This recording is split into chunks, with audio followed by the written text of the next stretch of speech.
You're listening to Temple Wildcats football on KTEM and K1017. That's KTEM AM Temple and KLTD FM Temple. I'm Jamie Garrett alongside Gene Pemberton. We are at the half with the Wildcats leading 34-14 over the undefeated Hutto Hippos. Our halftime show brought to you by Johnny's Cleaners. 2 locations in Temple to serve you. 116 South Main downtown, 2703 South 37th, plus the drop-off location in Springhouse on Royal Street in Salado. Our game presented by Scott & White Healthcare. Don't get sidelined by injuries. Scott & White Physicians can treat all of your sports injuries no matter how complex. Pursue your passion in top form. Call 254-724-2111 for an appointment. 34-14 Temple up at halftime, and it is time for our weekly Gene Pemberton and Temple Legends segment. Well, we got a legend here tonight. We thought we might have some of his 1979 players, but you said you saw a bunch of the 92 champions guys down there too. Yes, they were underclassmen. Looky there. Uh-oh. They were underclassmen. Come in here. Here on comes those a bunch teams. of them now. We get some of them on here. And everything. But anyway, it was great to see those guys. Come in, guys. Good. How you doing? My goodness, we got the whole bunch. Yeah. Hey, guys, how y'all doing? Let me get up. Good to see you. I'm fine. I think we're live on the air. Hi, Mark. How are you? Hey, guys. I saw you, Mike. Yeah, man. Hey, guys, how y'all doing? Good to see you. What you're not seeing is a booth full of scary individuals that look like they may have won a few football games in their prime. Some of my kids just walked in. Why don't you introduce us to some of these guys? You want to? No, they're going to have to introduce themselves. Okay. Well, I'm going to put the mic over here. Yeah, just take it around. I got a mic here, Gene. You leave okay. yours on. Yeah, let them introduce themselves. All right, I'm Gerald Watson. I was number 32. Noah Dunham. Justin Lee. Michael Pignon. Chris Ziegler, number 73. Scott Morrow. Bucky Dusick. Daryl Smith, number 31. Who you got? Another back. Oh, Ahmad Williams. Oh, goodness. Well, this is great. These Bob are some of said he guys. saw y'all downstairs, and I said, man, I wish we could get some of them up here.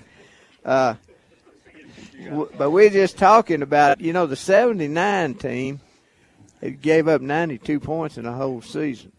And this bunch here, I was looking at it tonight, and in the first 6 games. That's in 15 games. Yeah, in 15 games. 15 and the first games. 6 games, we gave up 24. And I thought, this bunch over here must be pretty decent. They gave up 23 in 6 games. But that was over with in a few minutes. I'll tell you what, guys.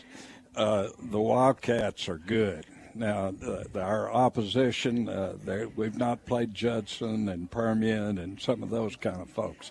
But we can score. Yeah, we can score in a hurry. And we've got some good players, and a lot of them probably kin to some of you guys and everything. I don't know, but we're really good. We've got a good outfit. Now, who here is seeing their first Wildcats game in person this season? Is a lot of folks. So we got to. All right, so aside from one, most are here for the first time this season.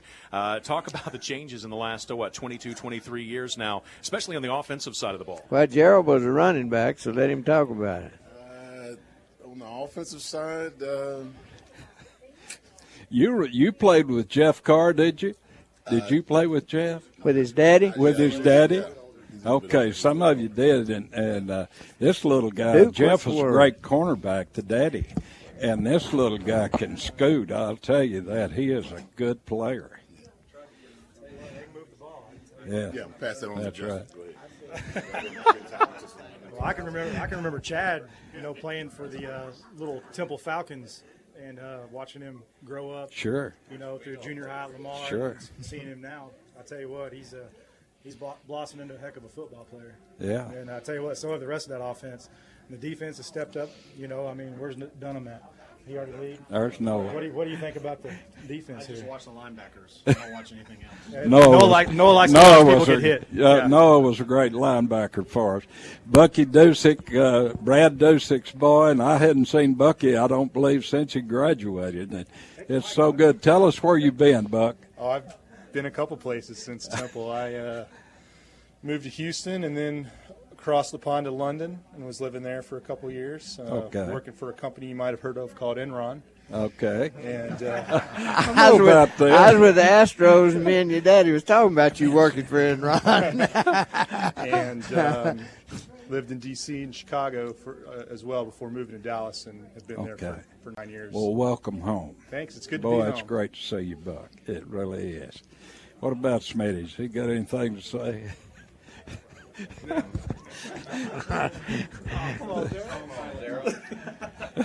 Well, watching this offense goes fast. Yeah, you got speed everywhere. We move. Yes, they're running a high tempo, getting the it's a fun offense to watch. It's a lot of and fun we to watch. really are playing good defense now.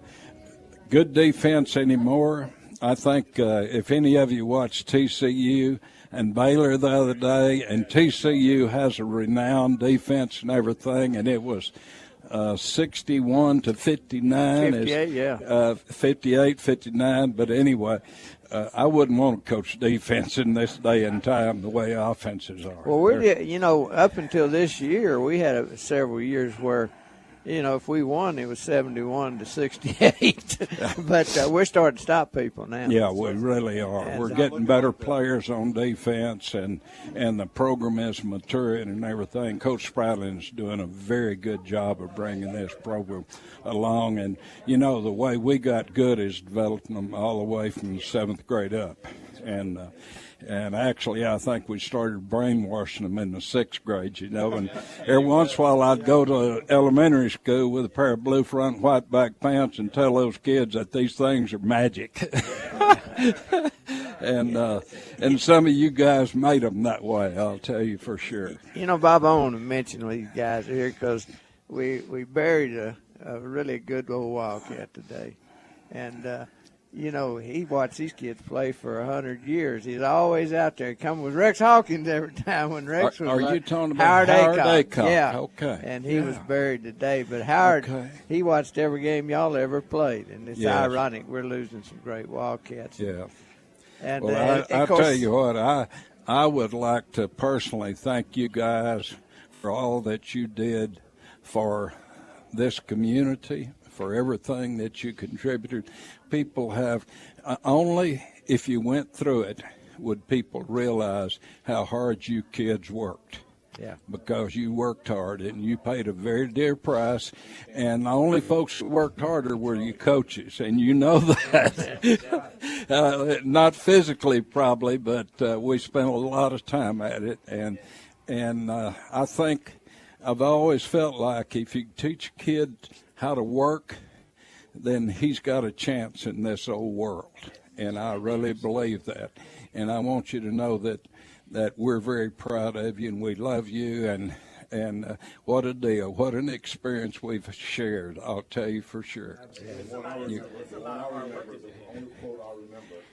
And I still remember it, is discipline breeds success. It's one of our shortest, but that's one I still remember to this day, and that goes with what you're saying, Coach. Well, discipline breeds success. It was, Gerald, I'll tell you, and we had lots of fun. Well, lots of fun. I got, when y'all played Carpus Cove back before they were anything, I was refereeing that game.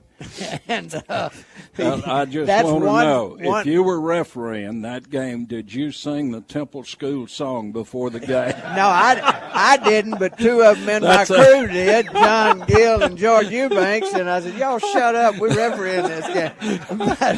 But they agreed, Cove coach agreed to use me. Nobody used anybody from Temple for the Temple game.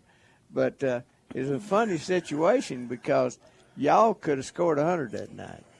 It's one of the few games I've ever seen that way, and it's still 65. 63 to nothing. Yeah, because we got $65 that night for the full house, and the next morning I was sore. One